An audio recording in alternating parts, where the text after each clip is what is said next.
За анх дагч толгой өвдөлтийн өөр нэг хэлбэр бол мигрен. Хүмүүс айгүй сайн мэддэг. Ялангуяа эмэгтэйчүүдэд айгүй их толгой таллаж өвдөнө. За дандаа нэг талтаа өвдөж болно. Эсвэл хоёр тал нь ээлжлэн өвдөж болно. Таллаж өвдөнө гэхээр нүүрнийх нь өрөөс нь таал, чамархан хэсэг, ар даа гэж ингээ нэлэнхүүтэй өвдөнө гэсэн үг. За мигрений онцлог бол ерөөсөө толгой таллаж өвдөхтэй зэрэгцэн дотор нь муухай оргиж болно, огиж болно, бөөлжиж болно.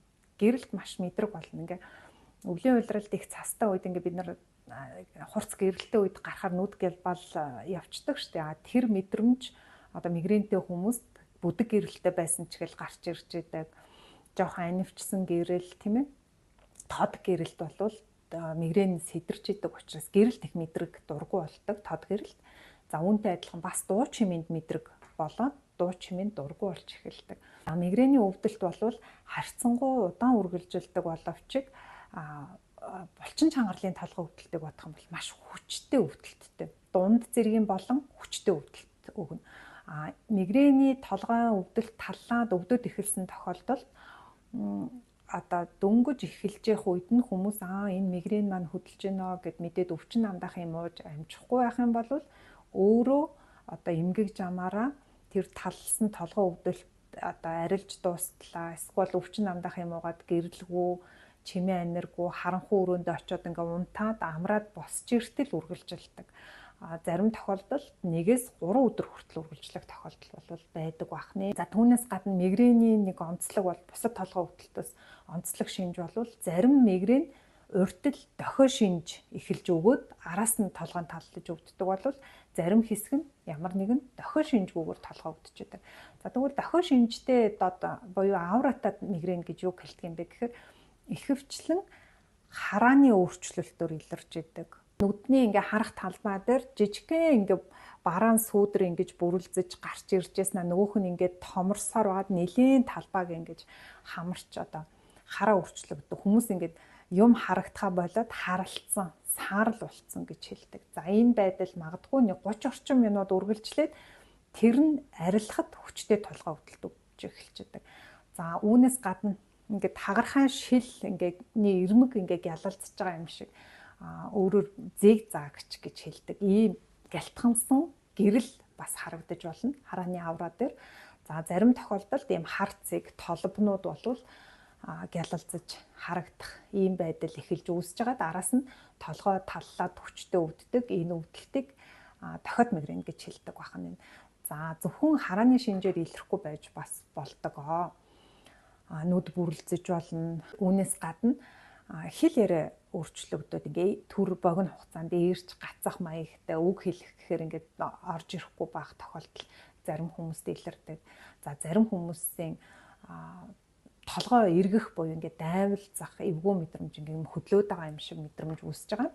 Толгой нь өвдөж болно. За зарим тохиолдолд гар хүлэн болон одоо бие нь ингээд нэлэнхүүдээ бадараад эрүүгнээд дараа суудсан юм шиг мэдрэмж үүсэж байгаа. Толгой нь өвдөж болдог. За ховор тохиолдолд бас ингэж чихэн шуугж байгаа толгой өвдөх тийм байдал бол байдаг бахнэ. За үүгээрээ бусад толгой өвдөлтөөс ялгаатай. За дээрэс нь мигрений толгой өвдөлт хүнд байх тусмаа хүн хөдөлмөрийн чадваргүй болно. Ажил, сургууль, хичээлийн хамгийн их тасалдаг шалтгаан бол мигрен үүдэг.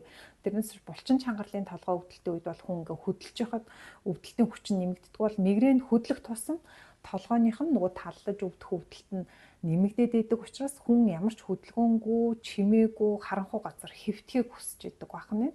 Тэгэхээр хөдлөх тусмаа мигрений өвдөлт ихсдэг гэсэн үг ээ. За энэ өвдөлтийг сэдрээдэг тодорхой хүчин зүйлүүд гэж байна. За хамгийн одоо нийтлэг хүчин зүйлд юу ордог вэ гэхээр хурц үнэрүүд, өөрөөр хэлэх юм бол бензин, тост, тэр бүхэл үнэртэй ус, янз бүрийн агааржуулагчнууд бол энэ өвдөлтийг сэдрэж идэг. Жишээ нь би одоо мэдрэлийн эмчхэн учраас хурц үтэл юм бүдэг үнэртэй ус одоо түрхэхээс аль болох зайлсхийх ёстой. Өөрөөр хэлэх юм бол толгой өвдсөн хүмүүсийн толгойн өвдөлтийг сэдрэж болно. Эсвэл бол хүчийг нэмэгдүүлж болдог учраас болдоггүй байна. За үүнээс гадна хит их кофеины хэрэглээ байна. Цаг агаар өөрчлөгдөх, агаарын даралт өөрчлөгдөл бороо цас орохын өмнө эсвэл хит их одоо хүүтрэх үед ч юм уу ингээд мигрен бол өөрөө сэтэрч идэг.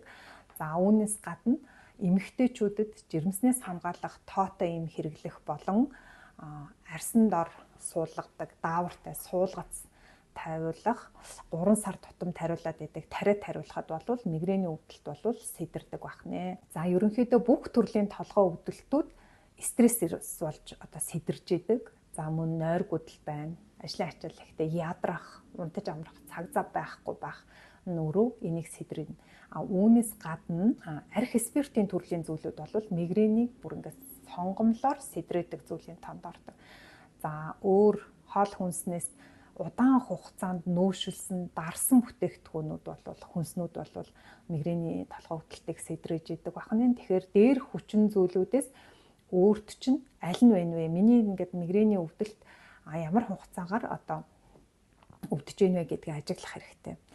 За мигрэн эмэгтэйчүүдэд илүү тохиолддог гэсэн тийм ээ. Тэгэхээр энэ нь ихэвчлэн эмэгтэйчүүдийн одоо сарын тэмдэг эрх мөчлөгтэй хамаатай буюу бие махбодод явагдаж байгаа дааврын өөрчлөлттэй хамаатайгаар мигрэн сэтэрж идэг. Тэгэхээр энэ тохиолдолд бол ихэвчлэн сардаа 1-2 удаа сарын тэмдэг ирэхийн өмнө эсвэл ирж байгаа үед ирээд дуусны дараахан хүчтэй өвдөлт бол илэрдэг бахнэ.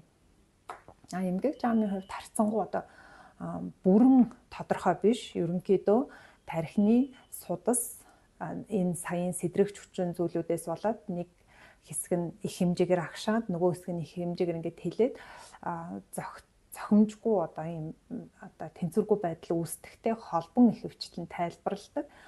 За тийм учраас бүрэн эмчлэх арга гэж байхгүй. Энэ бол тархины судасны нарийсэл биш. Тэгэхээр цусан хангамжийг маш ихээр сайжруулдаг юмнуудыг удаан хугацаанд хэрэглэх, судас тэлэх юмнуудыг хэрэглэх нь өөрөө бүрэн эмчлэхгүй. Тэгэхээр мигрэнтэй хүн хамгийн түрүүнд юу хийх ёстой вэ гэхээр миний мигрэн юунаас болоод хөдлөд байгаа юм бэ? Би хизээ толгой таллах өвдөлтөөр өвдөж гэнэ үү гэдгийг нэгдүгээрт өөрөө аягүй сайн ажиглах хэрэгтэй. Хоёрдугаарт нь календар дээр хэдэн өдөр өвдсөн бэ? Хэдийн хугацаанд өвдсөн бэ? 3 цаг өвдсөн үү, 3 хоног өвдсөн үү гэдгийг яг ингээд тэмдэглэх ёстой. Энэ нь эмчид маш чухал мэдээлэл болоод энэ өвчнөд одоо ийм мөхөд хэрэггүй байдаг байхгүй. Хэрвээ таны мигрэн сарда 15 өдрөөс дээш өвдөөд ажил хичээл хийх боломжгүй, ажлын чадвар ерөөсөө байхгүй болоод, ажлын бүтээмж байхгүй болоод ингэж явах юм бол бид нар танд энийг таслан зогсоох ийм санал болгох боломжтой. Харин 1-2 өдөр өвддөг байх юм бол зөвхөн өвчин намдах ийм санал болгоод сэдрэж байгаа хүчин зүйлийн арилгахыг санал болгодог ийм эмчилгээний аргатай байна. Хэрвээ танд мигрэн байх магадлалтай байх юм бол та өөрийнхөө толгой өвдөлтийг сайн ажиглаарай. Юунаас болоод үүсэж гин, юунд намдж гин, яахаар толгой өвдөлт ихсэж гин, мөн сардаа хэдэн өдөр толгой өвдөж гин, нэг удаагийн өвдөлт хэдийн хугацаанд үргэлжилж гин вэ гэдгийг ажиглаанд ирэх юм бол эмчтэй одоо маш их таны одоо толгой өвдөлтийг эмчлэхэд дөхөн болдог байгаа шүү.